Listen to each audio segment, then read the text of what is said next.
గుంటూరు జిల్లాలోని మంగళగిరి నియోజకవర్గంలో టీడీపీ కార్యకర్త కుటుంబాన్ని ఆ పార్టీ అధ్యక్షుడు చంద్రబాబు సతీమణి నారా భువనేశ్వరి పరామర్శించారు. దుగ్గిరాల మండలం దుగ్గిరాల గ్రామంలో కార్యకర్త కన్నెకంటి మోహన్ రావు కుటుంబాన్ని ఆమె పరామర్శించారు.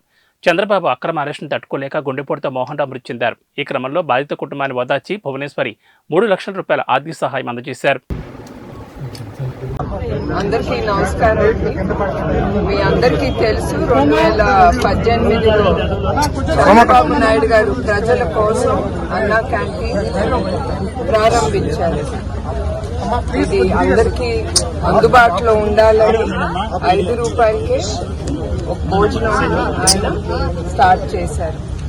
ఆయన ఒక్క సంవత్సరంలోనే అంటే 2019లోగా 368 అన్నా క్యాంటీన్లు ఓపెన్ చేశారు.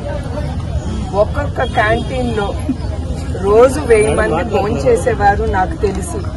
అంటే లెక్కేస్తే దగ్గర 2,25,000 మంది భోంచేసేవారు. మీ అందరికీ తెలుసు అన్నదానం మహాదానం. అదే ఆయన మనసులో పెట్టుకుని నందమూరి తారక రామారావు గారు గుర్తింపు మీద అన్నా క్యాంటీన్ ఆయన మొదలుపెట్టారు.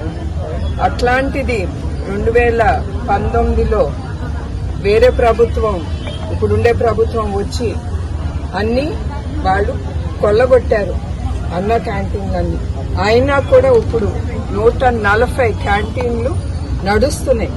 అది టీడీపీ వాళ్ళు కావచ్చు, బయట ప్రజలు స్వచ్ఛతంగా వచ్చి వాళ్ళు స్పాన్సర్ చేసుకుని అన్నా క్యాంటీన్ ప్రజలకి భోజనం పెడుతున్నారు. ఆ దాతలందరికీ నా కృతజ్ఞతలు, థ్యాంక్ యూ అండి. అట్లానే ఆ ఒక్క సంవత్సరంలో 7,7.25 మంది భోంచేశారు. అది ఉండుంటే ప్రజలకి చాలా అందుబాటులో ఉండేది. సో నేను కోరేది ఏంటంటే తప్పకుండా నేను చంద్రబాబు నాయుడు గారు పవర్లోకి వచ్చినప్పుడు ఆయన తప్పకుండా ఇది ప్రారంభిస్తారు. మంగళగిరిలో లోకేష్ గారు కానీ, కుప్పంలో చంద్రబాబు నాయుడు గారు కానీ మొదలు పెడితే అది కూడా ఆపారు. కానీ ఎవ్వరూ వెనక అడుగు వేయలేదు. వాళ్లే కాదు, తెలుగుదేశం కార్యకర్తలు కానీ, తెలుగుదేశం సింపథైజర్స్ కానీ ఎవరు వెనక అడుగు వేయలేదు. అందరూ ధైర్యం చేసి ఈ అన్నా క్యాంటీన్ ముందుకు తీసుకెళ్లారు. అది మా తెలుగుదేశం బిడ్డల గొప్పతనం. అందరికీ మరొకసారి దాతలందరికీ నా నమస్కారాలు.